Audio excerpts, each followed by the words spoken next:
नमस्कार दोस्तों, आप सुन रहे हैं रेडियो न्यूज़। देश और दुनिया की ताज़ा तरीन खबरें तेज़ रफ्तार में बिना रुके। आज की बड़ी हलचल। आखिर वही हुआ जिसका डर था। सीज़फायर फिर से खतरे में पड़ गया है। आज फिर से लेबनान पर हमला हुआ है। ईरान ने होर्मुज स्ट्रेट बंद कर दिया है और अमेरिका वहां बैरिकेडिंग कर रहा है। सबसे बड़ी खबर तो ये है कि होर्मुज स्ट्रेट में तैनात अमेरिकी नेवी के पास अब खाना तक खत्म हो गया है और उन्हें सोशल मीडिया पर सफाई देनी पड़ रही है। ये सीज़फायर अमेरिका का एक गेम प्लान है ताकि दुनिया को लगे कि ईरान उनके डर से सीज़फायर कर रहा है, लेकिन ईरान अपनी शर्तों पर अड़ा हुआ है।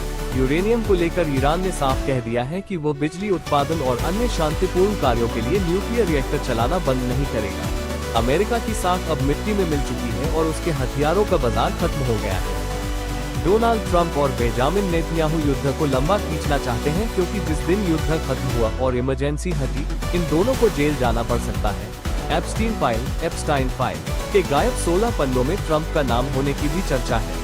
ईरान ने आज ईमानदारी दिखाते हुए होर्मुज स्ट्रेट खोल दिया था, लेकिन अमेरिका ने अपनी बैरिकेडिंग जारी रखी, जिससे भारत समेत दुनिया भर के जहाज लटक गए। अब अगर बातचीत विफल होती है तो ईरान के मिसाइल फिर से गिरने शुरू होंगे। अच्छी बात यह है कि अब कोई भी खाड़ी देश या यूरोपीय देश जैसे स्पेन और फ्रांस अमेरिका का साथ देने को तैयार नहीं है। भारत की कोशिशों से क्वाड के विदेश मंत्रियों की बैठक बुलाने की कोशिश हो रही है, लेकिन ट्रंप की दिलचस्पी चीन को मनाने में ज्यादा है। वहीं स्पेन में दुनिया भर के 3000 से ज्यादा समाजवादी नेता जमा हुए हैं जो अमेरिका की नीतियों का विरोध कर रहे हैं। अमेरिका की हालत यह है कि यूएस नेवी को तस्वीरें जारी करके बताना पड़ रहा है कि उनके सैनिकों को भोजन मिल रहा है। असलियत में वे फारस की खाड़ी में फंसे हुए हैं और बिना युद्ध के ही भूखे मरने की नौबत आ सकती है।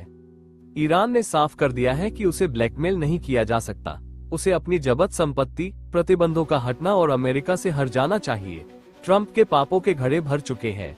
जेनेवा की एक लड़की ने इंटरनेशनल पीस फाउंडेशन के नाम पर लड़कियों की सप्लाई के जो आरोप लगाए हैं, उससे ट्रंप की मुश्किलें बढ़ेंगी। दूसरी तरफ दुनिया ने देख लिया है कि ईरान एक पढ़ा लिखा और विज्ञान में उन्नत मुल्क है।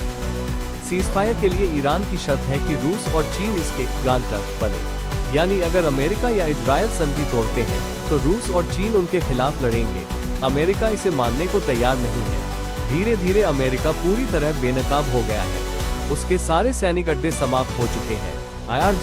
आईआरजीसी के कमांडर ने ठीक ही कहा था कि फारस की खाड़ी एक बुचड़खाना है जहां अमेरिकी फौज खुद फंस गई है।